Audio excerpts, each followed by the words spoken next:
Saudara yang dikasihi oleh Tuhan, kita akan merenungkan firman-Nya, namun sebelumnya kita berdoa.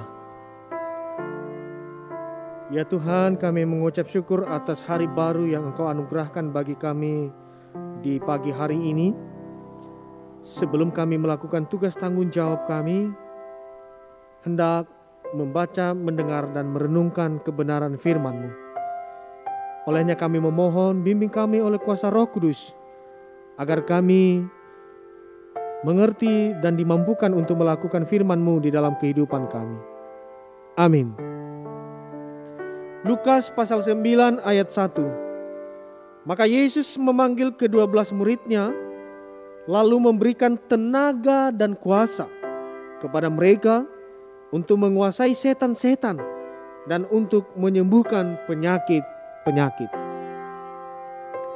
Menjadi pengikut Kristus bukan sekedar untuk menerima berkat dan mujizat dari Tuhan saja, tetapi harus siap membayar harga, siap menyangkal diri, siap berkorban, dan siap diutus oleh Tuhan. Tentu kita bertanya, diutus untuk apa?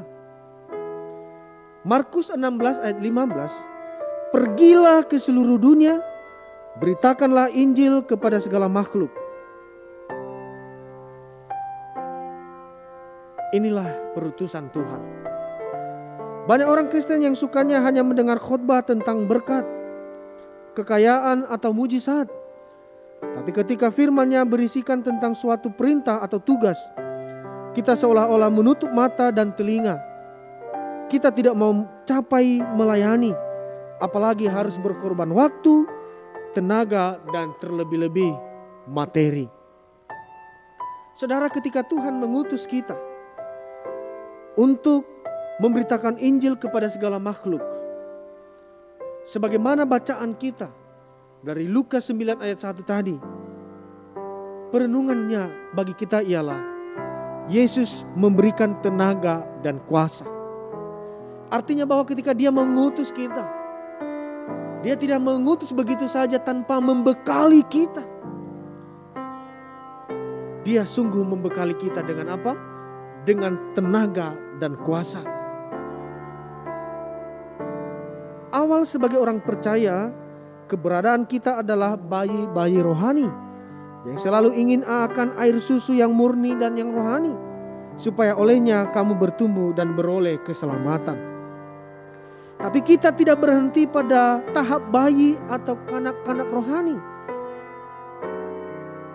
Sebab barang siapa masih memerlukan susu, ia tidak memahami ajaran tentang kebenaran, sebab ia adalah anak kecil. Saudara yang dikasihi oleh Tuhan, kekristenan yang sehat adalah kekristenan yang terus bertumbuh sampai kita mencapai kedewasaan rohani, di mana kita mulai makan makanan yang keras. Misalnya di Ibrani 5 ayat 14 mengatakan, makanan keras adalah untuk orang-orang dewasa yang karena mempunyai panca indera yang terlatih untuk membedakan yang baik daripada yang jahat. Setelah kita menjadi kuat dan dewasa secara rohani, inilah saat untuk kita menerima tugas dan tanggung jawab dari Tuhan, yaitu menjadi saksi-saksinya di tengah dunia ini. Tidak ada alasan untuk kita tidak merespon panggilan Tuhan. Seberat apapun tantangan yang ada, kita harus melangkah. Dengan kekuatan dan kepintaran sendiri mustahil kita mampu mengerjakan amanat atau perintah Tuhan. Tapi syukur kepada Tuhan, kita melangkah tidak sendirian, tetapi ada kuasa Roh Kudus beserta dengan kita. Sebelum murid-muridnya pergi, Tuhan terlebih dahulu memperlengkapi mereka dengan tenaga dan kuasa, yaitu Roh Kudus. Sehingga saudara yang dikasihi oleh Tuhan, bekal yang sama Tuhan sudah mencurahkannya atas kita, yaitu Roh Kudus. Dengannya kita memperoleh tenaga dan kuasa, dan baiklah kita menggunakan tenaga dan kuasa itu untuk memberitakan Injil keselamatan di dalam Kristus Yesus, sehingga ada banyak orang yang menjadi percaya dan menerima Dia sebagai Tuhan dan Juru Selamatnya. Kita berdoa. Terima kasih ya Tuhan atas bekal dalam pelayanan, dalam perutusan-Mu bagi kami untuk memberitakan Injil keselamatan bagi banyak orang. Engkau telah memberikan kepada kami tenaga dan kuasa, yaitu Roh Kudus. Dan biarlah kami terus digerakkan olehnya untuk melakukan, melayani kehendak-Mu. Amin.